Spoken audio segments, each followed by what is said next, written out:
В деревне, как водится, все друг про друга знают, кто когда сено косил, кто сколько кур продал, а кто и сколько раз за день поругался с супругой. Здесь любой секрет — это общее достояние через полчаса. Вот и Алексей Алексеевич жил себе тихо на окраине, ни с кем особо не враждуя и не сближаясь, однако каждый прохожий знал — этот человек справедлив, работящий и совестлив. Дом его аккуратный, огород ухожен, без дела Алексей никогда не сидел. Земля, хоть и требует много времени и сил, держала его в форме лучше любой гимнастики. «Пока тяпку держу, болеть не буду», — шутил он, откидывая пряди седых волос с лба.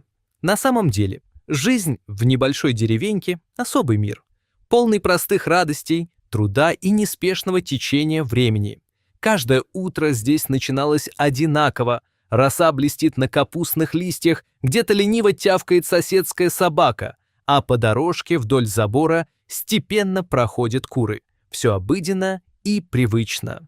Алексей любил такие утра, потому что только в них он ощущал настоящее спокойствие и уединение, которых всегда не хватало за городской суетой. Как и любой другой человек, он дорожил окружающим его миром. Пусть он скромен, зато честен, так что едва ли находил бы счастье в каком-то ином укладе. Одиночество настигло Алексея минувшей осенью, когда не стало его любимой Людочки. Жизнь пришлось выстраивать заново, учиться готовить борщ, стирать, выносить мусор и даже штопать носки. Невольно появились новые привычки. Подолгу задерживаться на крыльце, смотреть вдаль, слушать, как скрипит старый забор. Чтобы хоть чуть-чуть скрасить вечера, соседи подарили ему щенка, упрямого и умного Шарика, который быстро освоился в доме и стал не только другом, но и отдушиной. Алексей, сам не заметив, стал говорить с псом наравне с человеком, делясь с ним мыслями и планами. Он стал ценить долгие беседы с Шариком, когда по вечерам они вдвоем тихо сидели на лавочке, наблюдали закаты и слушали, как утихает поселок. Пес понимал интонации, подтявкивал или делал вид, что соглашается. Алексей приучил себя радоваться малым вещам, тихому завыванию ветра, треску поленьев в печи, вкусной еде после трудного дня и коротким, редким, но очень теплым гостям, что заходили к нему на огонек. Одновременно с обретением пушистого друга приключилась другая напасть.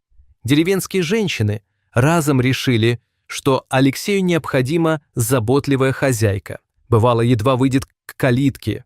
«Здрасте вам!» То супа принесут, то кофточку заштопают, то пирогов напекут. Ильинична вообще стала бесплатной домработницей, и белье постирает, и на печке что-то томит, и советы дает бесконечные. Алексей поначалу терпел, а потом понял, не хочет новых отношений, не ищет никого взамен своей Людочки, а предпочитает честное одиночество, где никто не отвлекает и не вмешивается в его уклад.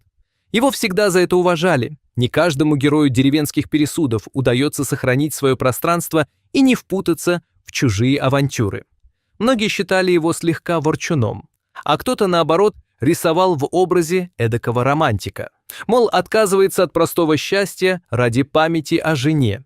Соседки пытались втайне подстроить судьбу, устраивая уж и смотрины по выходным, но все это заканчивалось очередным упрямым отказом Алексея. Женское внимание было навязчивым, да и общительное деревенское общество редко давало заскучать. Алексей привык, что к нему захаживают соседки, донося свежие новости и обсуждая любую мелочь на свете. Мартынова, самая разговорчивая бабка во всей округе, в какой-то вечер заглянула к нему за чаем и, примостившись на кухне, сходу стала шептать: «Ты слышал, что у Димки-то творится? С его малой ночью такие дела!» Алексей слушал вполуха, но невольно начал внимательнее прислушиваться. Ведь, несмотря на жизнерадостность и привычку смеяться над сплетнями, всякую новую историю он для себя обязательно прокручивал в голове. Вдруг в ней действительно есть крупица правды. Иногда к нему приставали и другие соседки. Каждая считала своим долгом напомнить, кто где был, с кем говорил, да и кто зачем заехал к магазину. Так и роились слухи обрастая новыми подробностями, а Алексей все больше понимал, что иногда слухи становятся опаснее правды. История обретала детали быстро. Все жаловались, что Димка начал вести себя странно, будто не в себе. По ночам уводит свою дочь в сарай. Зачем? Одному ему известно. Ирка, жена Сергея, подметила, что девочку часто слышно, плачет. Сопротивляется, да только отец упрямо тащит малышку в темный хлев. Ирка даже решила разузнать все сама, подкараулив мужа и дочь поздно вечером. Мол, порядок в деревне держать надо, особенно если дело касается ребенка. На следующее утро сплетни уже расползлись по всей округе. Кто-то говорил, будто видел кровь на одежде, кто-то считал, что девочка больна, а иные утверждали чуть ли не про мистику или черную магию. Алексей пытался не поддаваться коллективной истерии и рассматривал факты хладнокровно. Он понимал, деревня часто нагнетает, а истина никогда не лежит на виду. Алексей задумался. С одной стороны, в деревне сплетни всегда были привычной валютой. Сегодня одна новость, завтра другая. С другой, если даже капля правды есть, разве можно молчать? Все крутилось в голове, пока он решил, надо самому разобраться, без чужих пересудов. Пока не увижу своими глазами, никому не верю. Так поступил бы его отец. Так хотела бы того и Людочка. Алексей сдержанно выслушал соседей и ушел домой, обдумывая, что предпринять. Ведь мог бы он остаться безучастным, но в душе его росло беспокойство, что если на самом деле кому-то нужна помощь. Он перебирал в памяти нюансы поведения Димки, вспомнил встречи во дворе, подмечал выражение лиц. Некоторое время после разговора он неспокойно ходил по дому, поглядывал на окна и все думал. А вдруг случится беда? Вечером он поделился мыслями с Шариком, как будто пес был самым лучшим советчиком. «Что думаешь, Шарик, может, бабкам все померещилось?» — спросил, протирая уши собаки. Шарик, хлебнув воды, посмотрел честными глазами. Мол, раз хозяин волнуется, значит, тоже дело серьезное. Алексей решил проверить все самостоятельно. Слухам и пересудам не верит, а вот факты — это другое дело. Все-таки жизнь научила.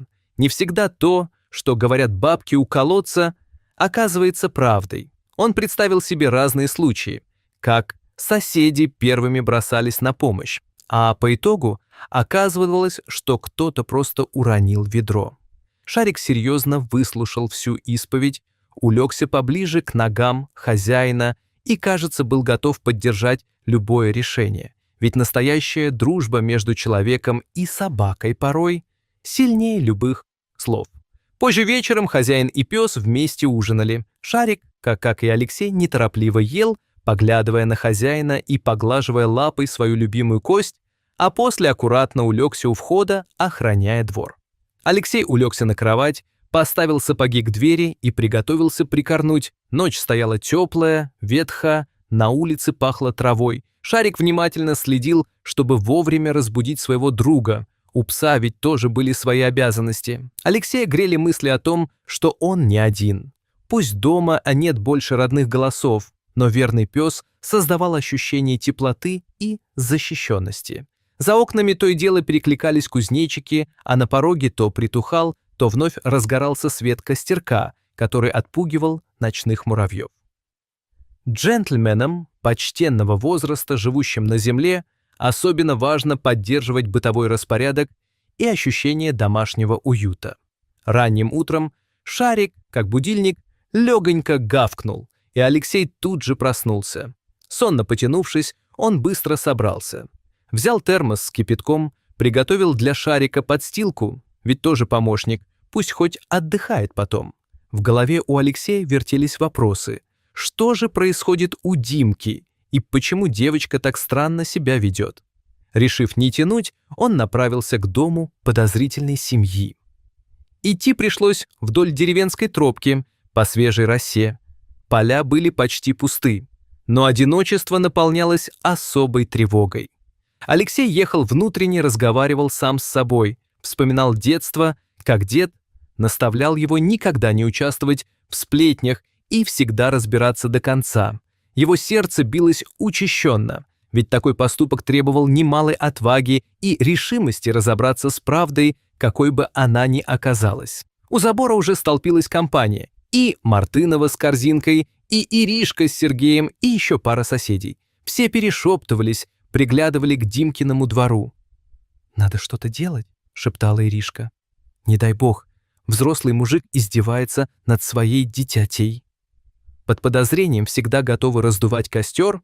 Так уж устроена деревенская жизнь. Люди сбивались в кучки, напряженно переглядывались, обсуждали план действий. Кто-то предлагал прямо сейчас идти вызывать полицию. Другие советовали подождать и понаблюдать еще. В этот момент деревенская солидарность проявлялась особенно ярко. Даже самые осторожные вздыхали и перебирали возможные выходы из ситуации. Вмешательство, разговор или тихий надзор со стороны. Вдруг на дворе показался сам Димка. Подтащил к себе дочь, которая сопротивлялась и даже похныкивала, пытаясь вырваться из отцовских рук. Сцена получалась некрасивая, все присутствующие напряглись. Вдруг правда беда. Жена Сергея сжимала руки, не в силах смотреть на подобную картину. Пока соседи шептались, Алексей твердо решил, если беда, надо спасать ребенка. Димка тем временем уже открывал дверь сарая и включал свет, торопливо забрасывая туда дочь. Люди вокруг чуть не вскрикнули от волнения. Ни у кого не хватило смелости вмешаться сразу, но каждый был готов в любую секунду броситься на подмогу.